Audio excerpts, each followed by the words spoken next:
The first race of my Caterham Supersport season was at the Snetterton circuit in Norfolk.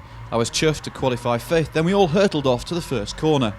Caterham racing is frantically competitive. You're charging along at 80 miles an hour, just inches from the car in front, while 25 other cars all desperately try to get past you from behind. The trick is to make it round the first corner without spinning, something that I managed and settled down into the first race. I was running in about 7th when, turning into the corner called Palmer's, I got whacked by an angry Dutchman, almost forcing me off the circuit and breaking my left rear wing. I thought the suspension was damaged, but Caterhams are hardy things, and on I went. I was running 6th at the end of the race when I came across another accident. There was oil on the circuit and I slowed down, but others didn't, and I got overtaken under a waved yellow flag, a cardinal sin in motor racing circles, for which the other driver was rightly penalised. Round 2 was at Donington Park in Leicestershire, a circuit that I love, but in the first race my gearbox broke, leaving with a bunch full of neutrals. Pulling off the circuit to retire was miserable.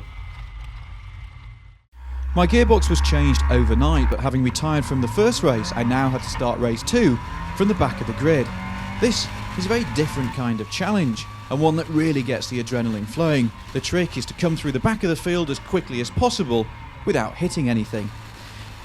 It's all about the body language of the car. You need to position it so the other driver knows you're coming through. It's a skill that requires a weird mix of aggression and precision, and you've got to be really careful with the brakes. And it's something that I got right for about 15 minutes until I misjudged my braking and hit my friend Michael.